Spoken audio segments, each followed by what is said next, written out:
Kami dari kelompok 4 ingin mempresentasikan model-model pembelajaran rumpun personal. Rumpun personal dalam arti luas yaitu menempatkan peserta didik sebagai pusat pembelajaran. Pendekatan ini memperhatikan kepribadian, emosi, serta kebutuhan setiap individu.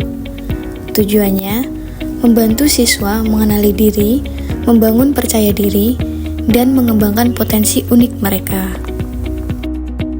Sebelum kami masuk ke pembahasan yang lebih lanjut, izinkan kami memperkenalkan diri terlebih dahulu.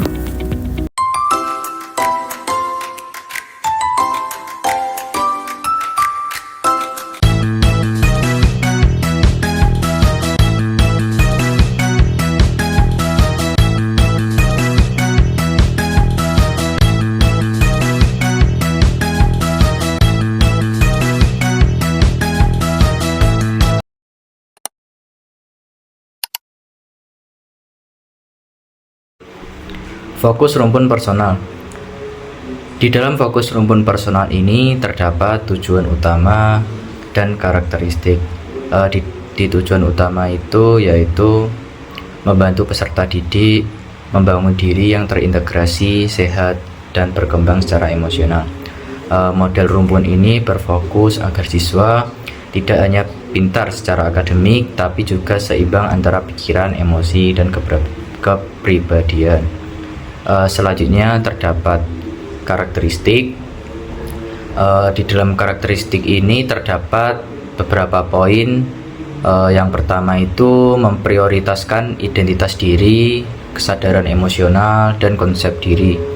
Pembelajaran ini diarahkan agar siswa tahu siapa dirinya, apa kelebihannya, dan bagaimana ia mengekspresikan emosi secara sehat. Selanjutnya itu guru berperan sebagai fasilitator, pendengar aktif, dan memberi dukungan. Guru tidak lagi mendominasi pembelajaran, tapi guru bisa membantu siswa menemukan makna sendiri dari proses belajarnya. Dan terakhir itu berlandaskan pada teori psikologis humanistik. Model ini didasari pemikiran bahwa setiap manusia memiliki potensi untuk tumbuh dan menjadi versi terbaik dari dirinya. Guru bertugas menciptakan kondisi agar potensi ini bisa muncul pada siswa tersebut. Selanjutnya, model yang pertama, yaitu pengajaran non-direktif atau non-directive teaching. Model ini berakar pada pemikiran Carl Rogers yang menekankan bahwa setiap peserta didik memiliki potensi dan dorongan alami untuk berkembang. Tugas pendidikan adalah menyediakan ruang aman agar potensi itu tumbuh subur. Nah, tujuan utama dari model non-direktif ini adalah membantu peserta didik memahami dirinya sendiri. Mereka diajak untuk mengklarifikasi tujuan, pikiran, dan perasaan mereka, meningkatkan kepercayaan diri serta harga diri, lalu mengembangkan kemampuan memecahkan masalah secara mandiri. Dengan demikian, peserta didik tidak lagi bergantung pada instruksi guru, melainkan mampu mengarahkan langkah belajarnya sendiri. Lalu ada peran guru dalam model non-direktif. Dalam pendekatan ini, guru tampil sebagai fasilitator yang menghadirkan suasana kebebasan belajar. Peran yang ditonjolkan antara lain, yang pertama, yaitu tidak menghakimi. Guru menerima setiap pendapat dan ekspresi peserta didik tanpa memberikan label benar ataupun salah. Lingkungan kelas menjadi tempat yang aman untuk mencoba, gagal, lalu mencoba lagi. Yang kedua yaitu empatik dan mendengarkan secara aktif. Guru benar-benar hadir saat peserta didik berbicara. Mereka menunjukkan pemahaman terhadap emosi dan pengalaman belajar peserta didik. Yang ketiga, yaitu membantu peserta didik merefleksikan dan membangun makna. Alih-alih memberikan solusi instan, guru menanyakan pertanyaan reflektif yang mendorong peserta didik menemukan pemahaman sendiri.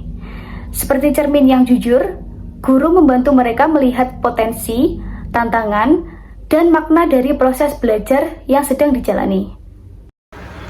Saya Rayanda Basaputra akan menerangkan tentang slide 5 yang ada di dalam PPT kita. Yang pertama ada mendefinisikan suatu pertolongan.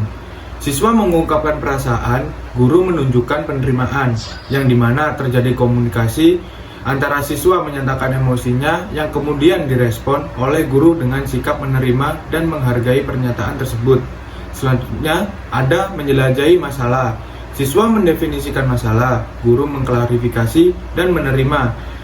Ketika siswa merumuskan dan menyampaikan inti dari suatu permasalahan, guru berperan aktif dalam memurnikan rumusan tersebut melalui klarifikasi, serta memberikan persetujuan atau penerimaan agar diskusi dapat dilanjutkan. Yang ketiga, dalam tabel tersebut ada mengembangkan wawasan atau insight. Siswa mendiskusikan masalah, guru mendorong insight baru yang saat siswa terlibat dalam perdebatan atau analisis masalah. Guru menggunakan pernyataan atau intervensi strategis untuk memicu munculnya pemikiran inovatif, sudut pandang berbeda, atau kesadaran baru. Yang keempat, ada perencanaan dan pengambilan keputusan, yang dimana siswa merencanakan tindakan, guru mengklarifikasi alternatif. Siswa mengusulkan rencana aksi dan guru merespon dengan membantu siswa mengkaji ulang dan membandingkan berbagai kemungkinan solusi alternatif yang ada, sehingga rencana menjadi lebih terinformasi. Yang terakhir ada interogasi. Siswa melaporkan tindakan, guru memberikan dukungan dan membantu integrasi. Siswa mengomunikasikan pelaksanaan dan hasil dari rencana mereka, dan guru berupaya memfasilitasi pemikiran siswa agar pengalaman praktis tersebut dapat terpadu menjadi pengetahuan yang bermakna dan dapat diterapkan di konteks lain. Selanjutnya, ada model kedua, yaitu mengembangkan konsep diri positif. Pada model ini, fokus utamanya yaitu menemukan pribadi batin atau inner person, yaitu mengenali potensi, kelebihan, dan kekurangan diri dengan jujur, serta membangun pandangan positif terhadap diri sendiri. Kaitannya pada konsep diri, yang pertama dapat meningkatkan prestasi karena siswa yang percaya diri akan lebih termotivasi dan tidak mudah menyerah. Yang kedua, membangun citra diri yang sehat menjadi kunci pertumbuhan. Artinya, siswa belajar melihat dirinya secara seimbang, menerima kekurangan tanpa merendahkan diri, dan menghargai kelebihan tanpa sombong. Dengan citra diri yang sehat, mereka lebih stabil secara emosional dan mudah beradaptasi.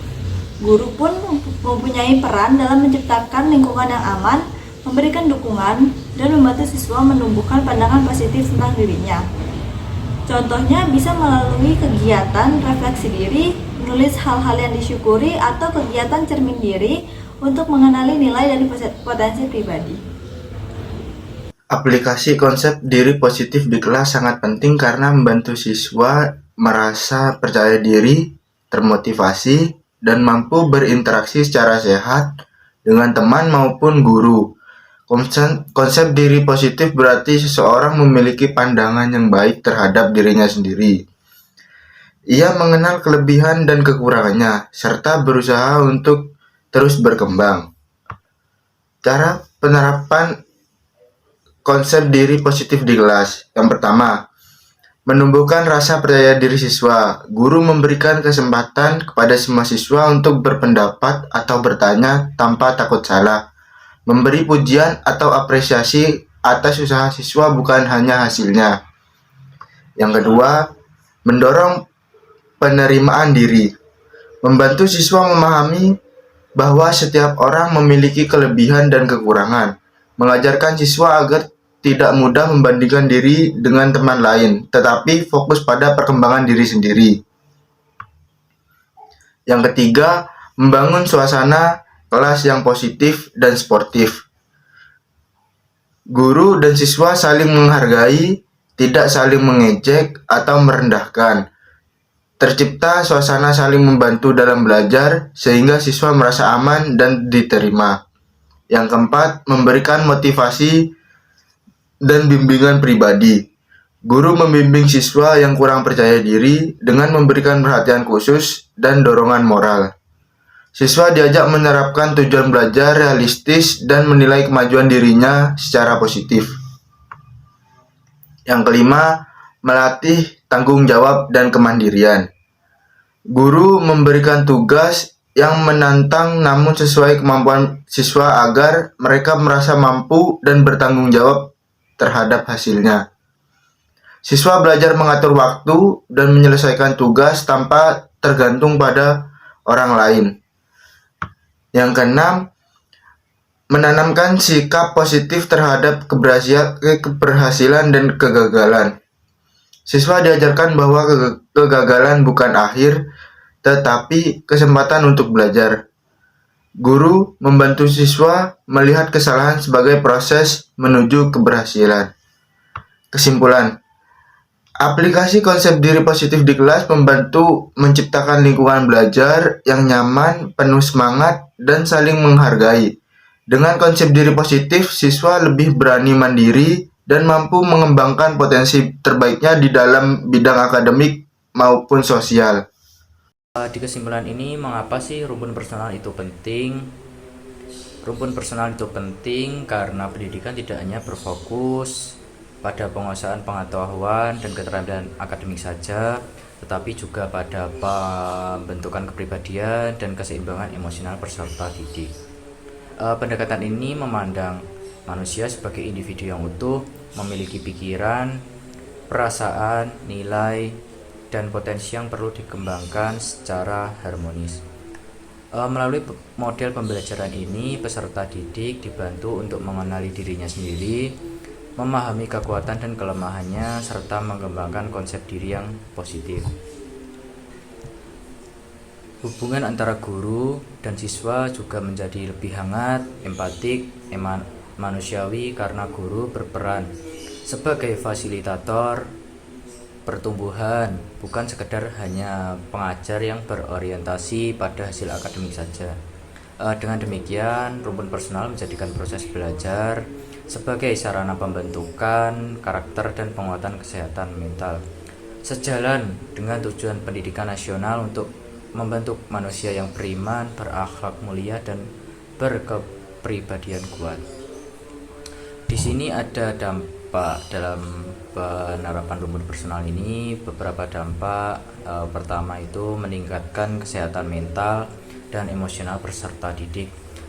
Peserta didik ini merasa diterima, aman, dan tidak takut salah, sehingga mereka lebih mampu mengelola emosi dan stres dalam proses belajar. Selanjutnya, menumbuhkan konsep diri dan harga diri yang positif. Siswa belajar menghargai diri sendiri, memahami kelebihan serta kekurangannya, dan membangun citra diri yang sehat. Selanjutnya itu meningkatkan motivasi intrinsik dalam belajar. Peserta didik belajar karena keinginan untuk berkembang dan memahami, bukan semata-mata karena nilai atau tekanan dari guru. Selanjutnya itu membentuk sikap reflektif dan mandiri. Siswa terbiasa menilai pengalaman belajar mereka sendiri, mengambil keputusan dan bertanggung jawab atas hasilnya sendiri. Dan terakhir itu menciptakan suasana kelas yang hangat, terbuka, dan saling mendukung. Hubungan antara guru dan siswa ini menjadi lebih dekat dan penuh empati, menciptakan iklim belajar yang sangat nyaman.